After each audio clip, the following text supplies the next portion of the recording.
Wonderful, as always, to be worshiping God together with you.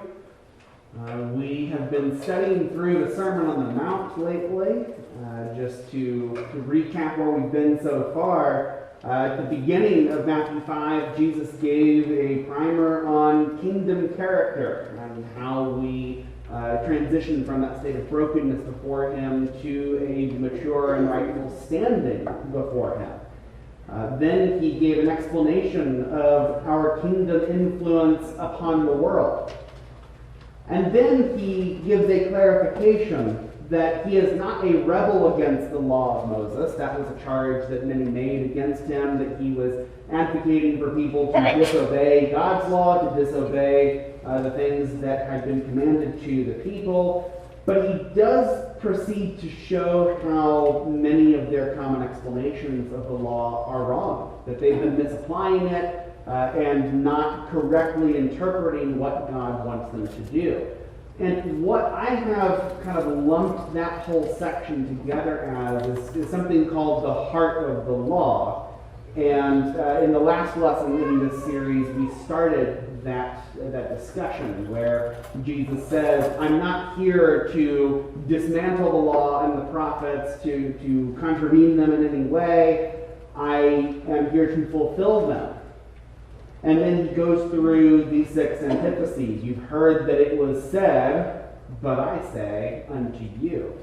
So last time we had some introductory thoughts on that, and then we looked at the first one of those about murder, and we made the point that Jesus is showing that they need to look beyond the simplest reading of the law. The Jews understood well that they weren't supposed to murder, but apparently they left it there. Jesus extended the underlying principle that they should have understood from the old law, and he gives some kingdom teaching on the matter as well. So, sure, don't murder, but also don't be angry without cause. Don't insult and dehumanize your brother and resolve your disputes quickly. It's amazing how when we dig a little bit into why God says do not murder, we understand a lot more about what our relationships with each other should be. And the Jews had missed that. They were okay with all sorts of mistreatment among brethren, so long as you don't go so far as to murder. And that's not going to work, obviously. And so the heart of the law there was maintain those relationships and resolve disputes quickly. Well, we're turning this section into kind of a series within a series. This is part 2 of that heart of the law idea. So we're in Matthew chapter 5. We're going to look at verses 27 through 37 today, the next 3 of these antitheses, as Jesus is giving the same sort of analysis. You have heard that it was said unto you. You have heard that it was said, but I say unto you. So the first of these is adultery. Let's read Matthew chapter 5, verses 27 through 30. You have heard that it was said, you shall not commit adultery. But I say to you that everyone who looks at a woman with lustful intent has already committed adultery with her in his heart. If your right eye causes you to sin, tear it out and throw it away, for it is better that you lose one of your members than that your whole body be thrown into hell. And if your right hand causes you to sin, cut it off and throw it away, for it is better that you lose one of your members than that your whole body go into hell. Adultery is a betrayal and an offense, not only against your spouse, but also God. Recall how Joseph told Potiphar's wife that he could not sleep with her for exactly that reason. It would be a sin against her, a sin against Potiphar, and a sin against God. So it was not going to be acceptable on any level. He told her no again and again until finally he had to flee from her. Under the law of Moses, both the man and the woman who were caught in an adulterous act were considered equally guilty.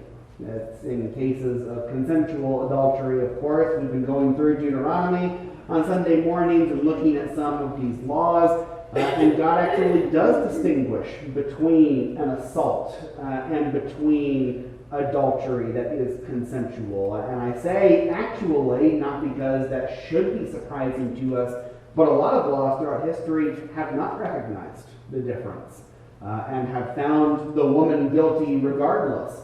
Or sometimes in cases of adultery, it is the woman's fault. She is guilty, and well, men are going to do what men are going to do. You just can't stop them, as if that's a good reason for anything.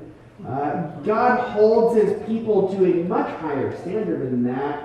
He holds the parties involved responsible. And so that's one of the reasons why when Jesus has these Pharisees and such bringing the woman caught in adultery to him, and they want to know what he would have them do to her, the implication there being that she, well, not even just implication, they say outright that the law says she is to be put to death.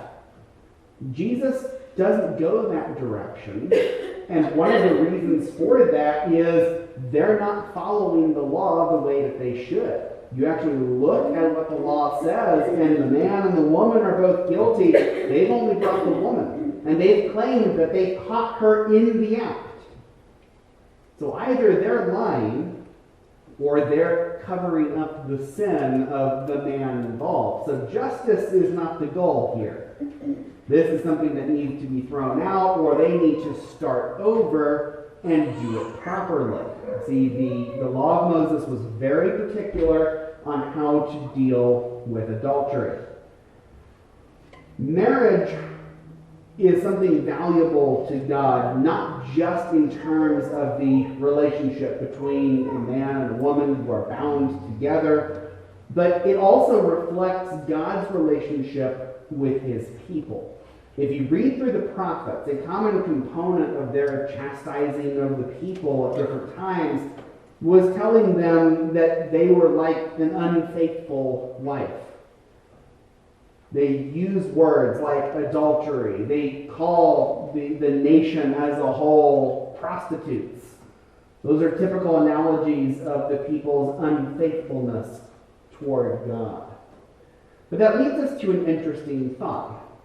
If one of the reasons why adultery is so evil is that connection between the relationship God has with his people, we can look at something like Ezekiel 6 and verse 9 and see a little bit more about what God thinks of that on the spiritual level. Ezekiel 6 and verse 9, "Then those of you who escape will remember me among the nations where they are carried captive, how I have been broken over their whoring heart that has departed from me, and over their eyes that go whoring after their idols. And they will be loathsome in their own sight for the evils that they have committed, for all their abominations." In the analogy that is given here, the problem is not just that the people were actually worshiping idols. It was also that their eyes were wandering to long for those gods. You see, the point that God had a problem with them was not just when the idol actually made it into their homes, or when they actually went up to those high places and started bringing sacrifices to the Baals and to these other idols. It was when they wanted to do it. It was when their eyes looked longingly at the gods of the peoples around them, and they said, "I want to worship those gods like they do." That's interesting. Because then if we go back the other direction with the analogy, does the same hold with a physical marriage? At what point is the problem in the spectrum of adultery? Is it just when the physical act has been committed? Or, like with God's relationship with his people, is it at the point of longing? Is it at the point of the lust or the desire? Well, Jesus said in Matthew 5 that the problem is not just the physical adultery. You have heard that it was said, "Do not commit adultery." But I say unto you, even he who lusts after a woman in his heart has committed adultery in his own heart. Now, sometimes people get all twisted up in knots here in saying this is like trying to redefine what adultery actually is. Well, think of this like in the last antithesis, that hatred is not exactly the same thing as murder. In the law of Moses, there was a punishment for murder, a consequence for murder that was stricter than just a consequence for hatred. In fact, hatred is something that's kind of hard to actually give a physical consequence for. It's a little hard to bring into a court, even in the law of Moses, that I'm going to take you to court for hating me. We kind of have to wait until you do something that shows that you hate me, that actually has harmed me, for a physical consequence to be relevant. But just because that physical consequence might not yet be practical to actually implement, doesn't mean that God was okay with the hatred in the earlier stages.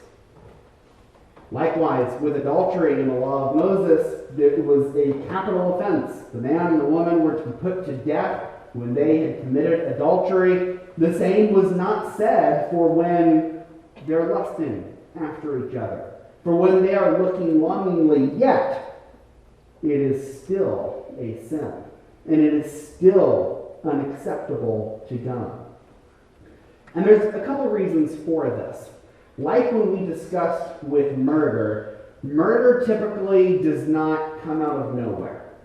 Very few times do people murder on a whim just because I woke up and I feel like murdering someone today. Let's go do that. There aren't too many people like that out there. I think there are some very, very sick people.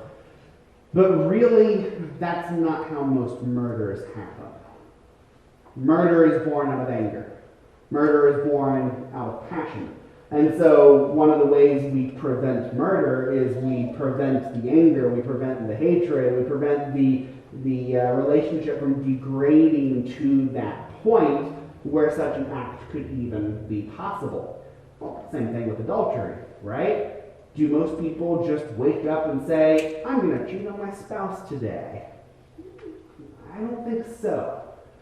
It comes from something. It comes from a degraded marital relationship, oftentimes. It comes from a lust for somebody else that has been fed and has been nurtured over time. A longing and a desire that hasn't been squashed, but instead has been encouraged.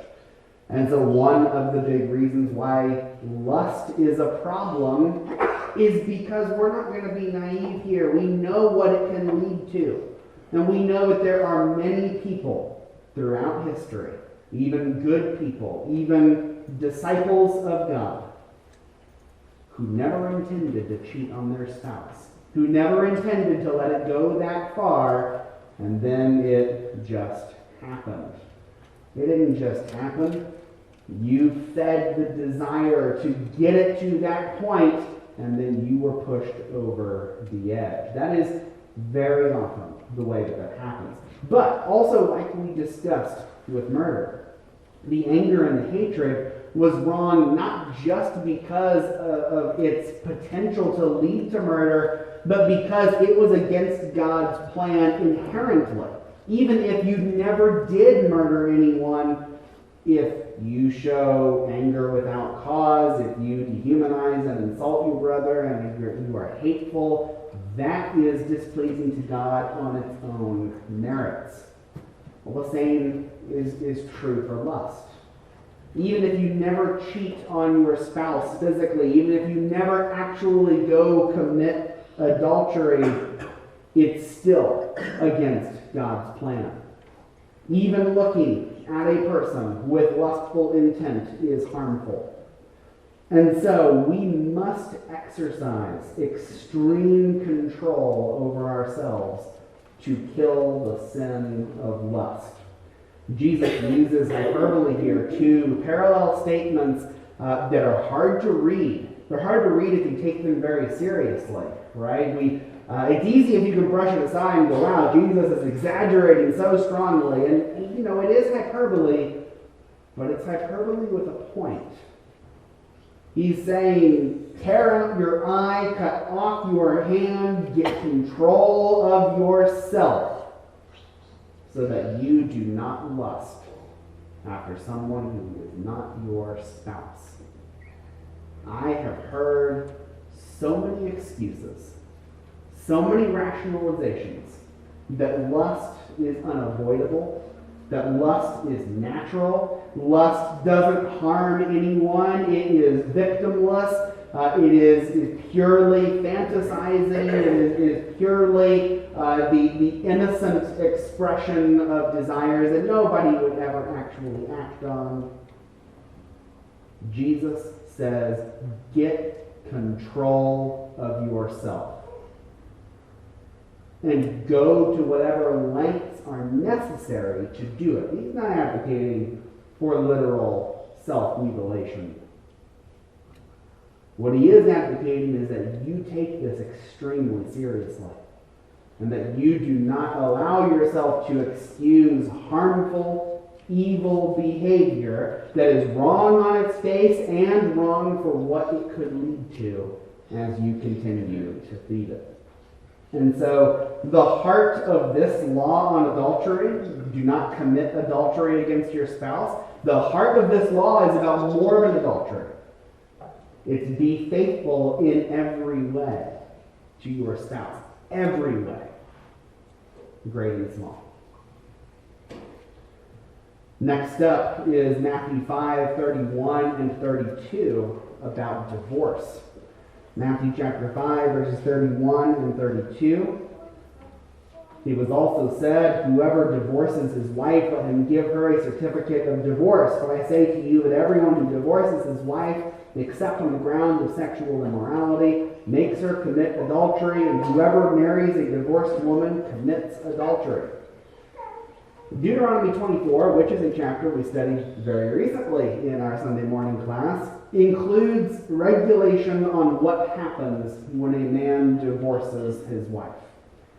It says he finds indecency in her, he doesn't want to be with her anymore, he is to give her a writing or a certificate of divorce, and he's not permitted to take her back later. He's not supposed to jerk her around. If he is determined to leave her, he needs to at least give her that certificate saying, I am the one who is leaving you or who is sending you away, and this is my choice here. And we discussed how that's an act of protection from God for the woman involved, since it was much more common to assume in those days and in those cultures to assume that the woman was at fault, that she had done something wrong.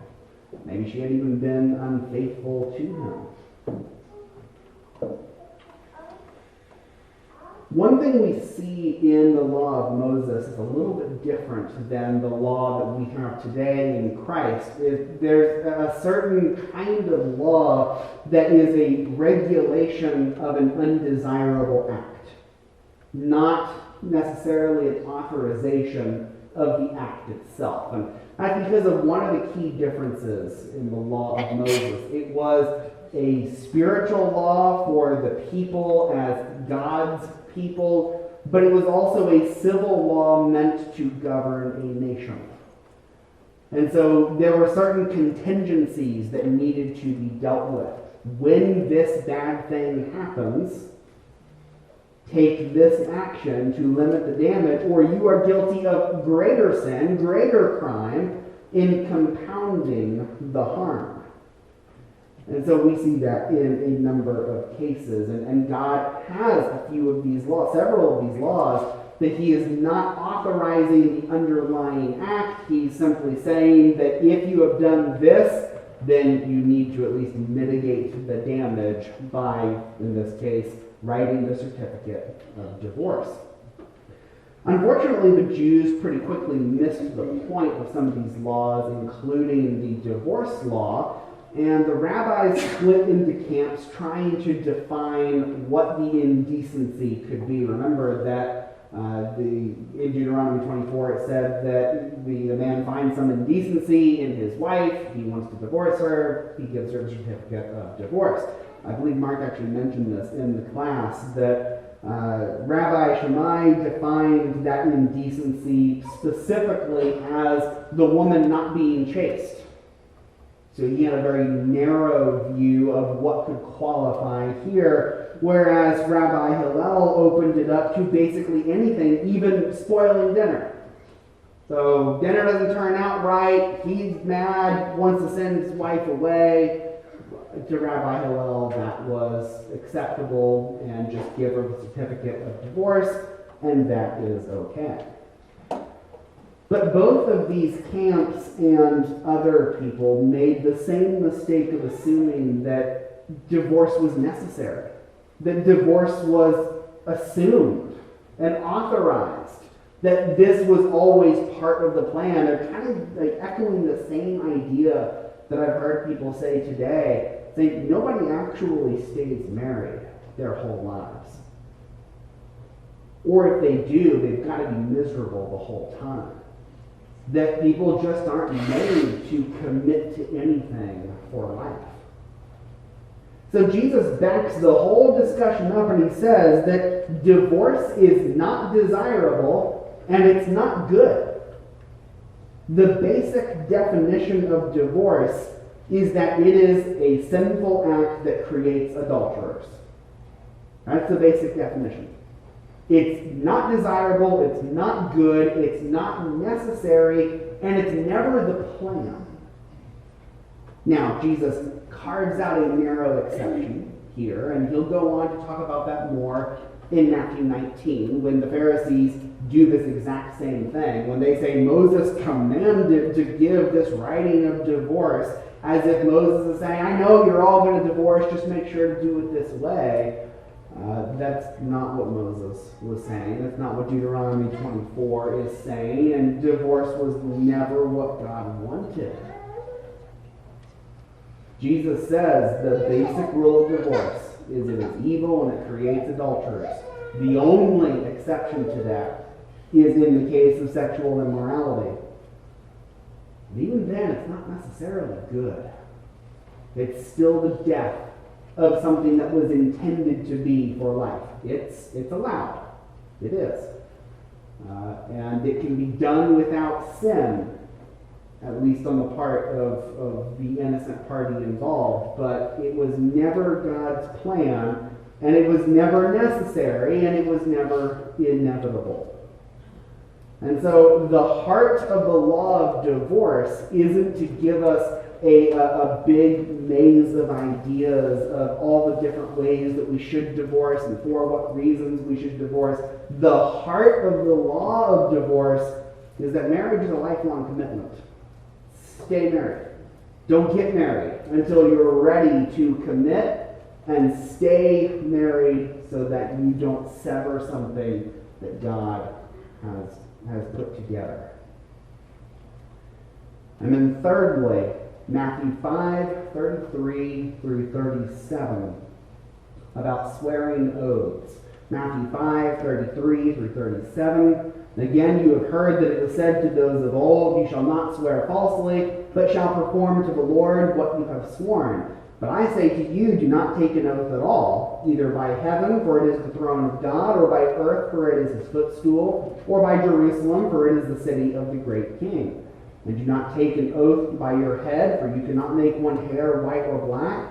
Let what you say be simply yes or no. Anything more than this comes from evil.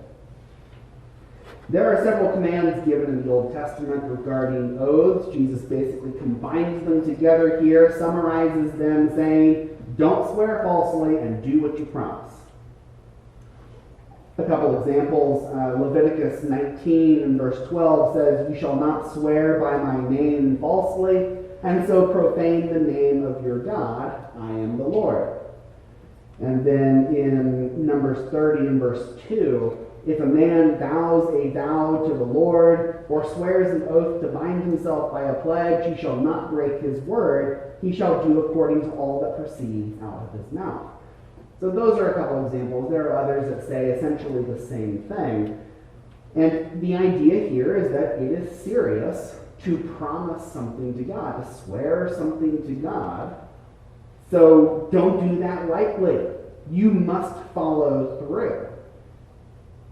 Now, the common interpretation of this in Jesus' day was that there must be different kinds of oaths. They keyed in on one particular part of those commands, how it says, "You shall not swear by my name falsely."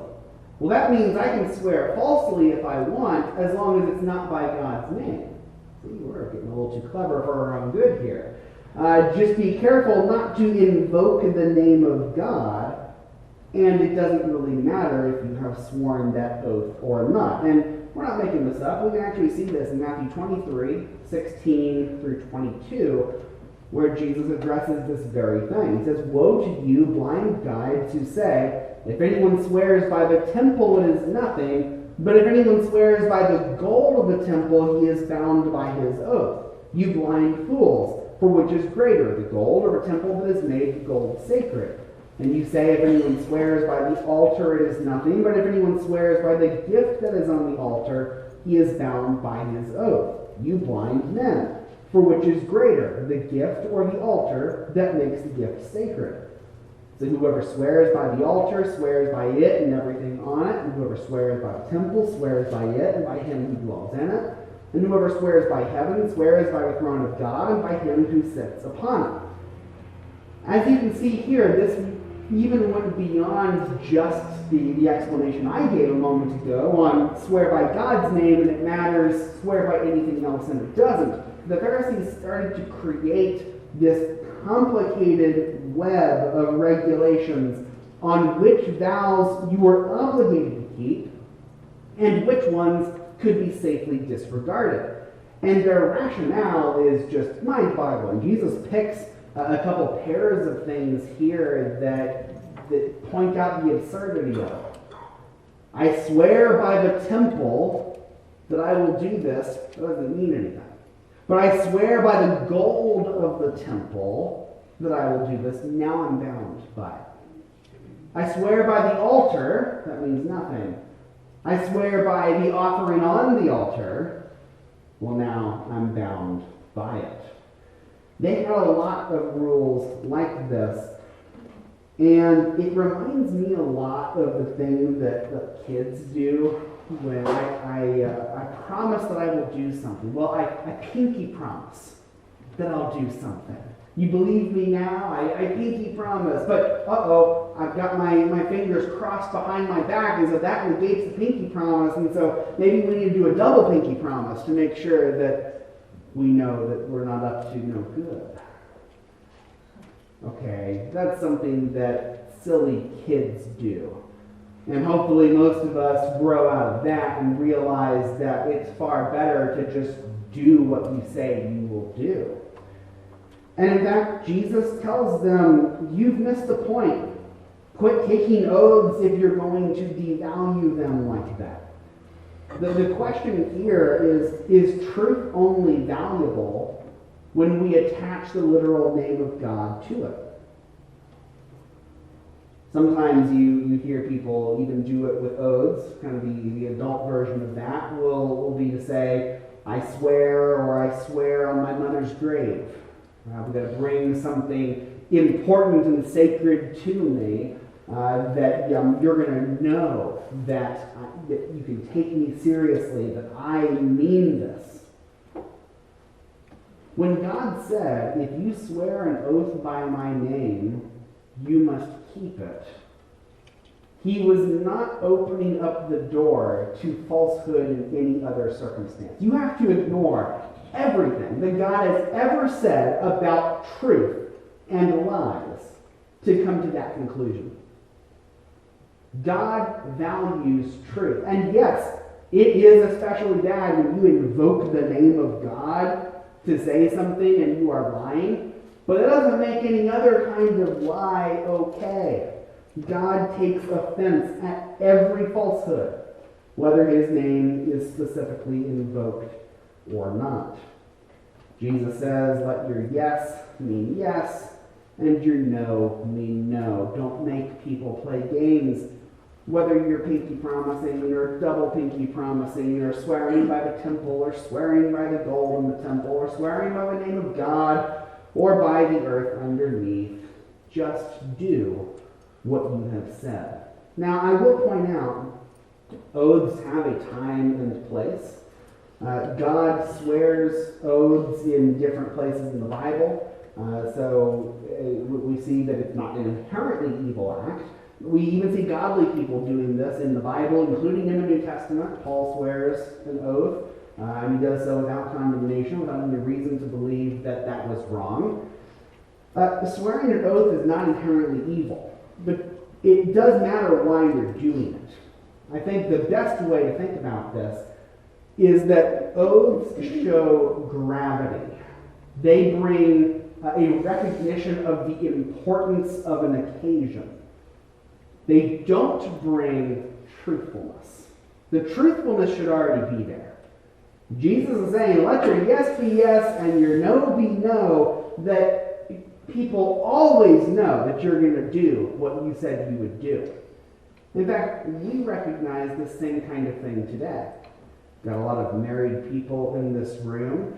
I think probably most of us, when we got married, we said wedding vows. What is a vow except an oath by a different name? I vowed to love and cherish Lauren, to be committed to her for my entire life, for our entire lives, to take care of her and to be faithful to her. That was a serious thing. Well, should we not have vowed that to each other?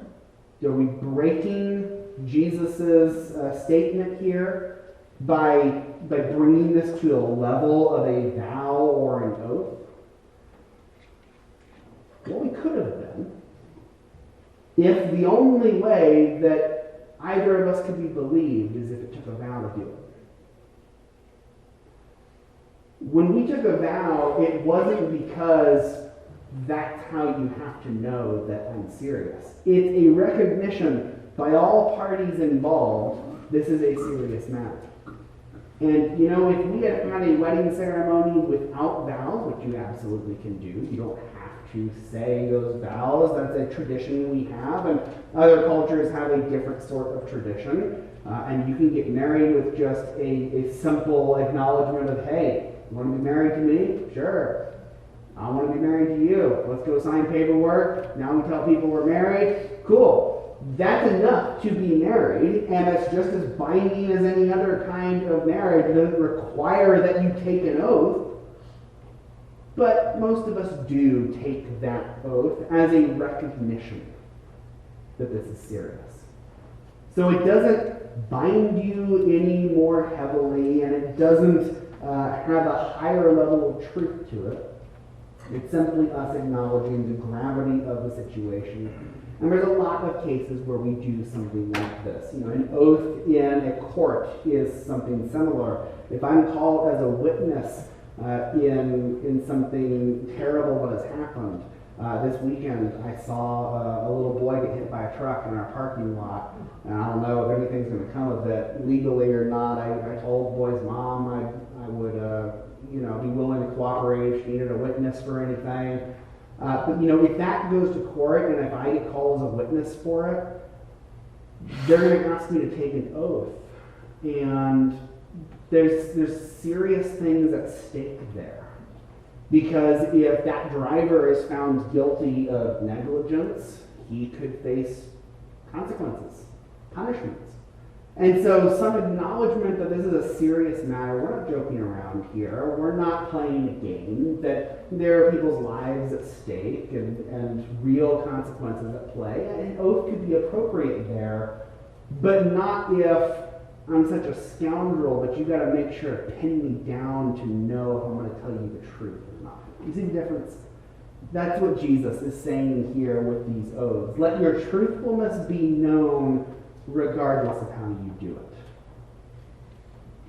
And so the heart of this law on swearing oaths is be transparently honest in all things. When you say something, You ought to be believed by anybody who knows you. It ought to be clear that you mean exactly what you said, not anything more, not anything less, that you are telling the truth to the very best of your ability in all things. So I know with all of these antitheses we're going through, these are big subjects. We could talk about them in greater detail, and we have on some of them. They're big moral issues that have a lot of questions that come up about them. But the point here, remember, is that Jesus is showing how they're misapplying the law by only looking at this very surface level version, and sometimes even twisting that, like in the case of the oaths here, when Jesus wants us to ask, why is God commanding this thing? Now, that doesn't mean we should ignore the surface level of something. The surface level is important. Don't murder. Don't commit adultery. Don't divorce. Don't swear this false oath. But also dig a little deeper. Why is that offensive to God? What is it about that sin that is so sinful? Maybe at first it's enough to know that God said not to, but as we mature, we can actually kind of see into the mind of God to a certain degree and begin to think through things like he does. Because he has given us the reasoning on so many of these laws to know the principles at stake. Your journey as a Christian will develop by leaps and bounds the more you are able to do that. It will help you stop looking for loopholes and stop looking for ways to contravene the spirit of a law so long as you meet the technicalities. Christianity has technicalities involved, but that's not the heart of who we are or why we do what we do. We serve a God who loves us and who we love in return, who we want to please in every way. And so we live the kind of life that he would have us to live. We'll continue this, Lord willing, next week, looking at the last two of these antitheses, more heart of the law explanations, and we'll be carrying on through the Sermon on the Mount as we go. But I hope that this gives you some appreciation of these laws and this kingdom teaching that Jesus is giving on being careful in all of these matters, and that we would continue to be shaped in our service to him each day. If there's anything that you need, if you are ready to come to Christ and to become a disciple of his, you can do that, and we're happy to baptize you today if that is your desire. Or if you have questions about that, questions on anything from Scripture, please let us know. We'd love to study with you. Or if you need to ask for repentance for anything.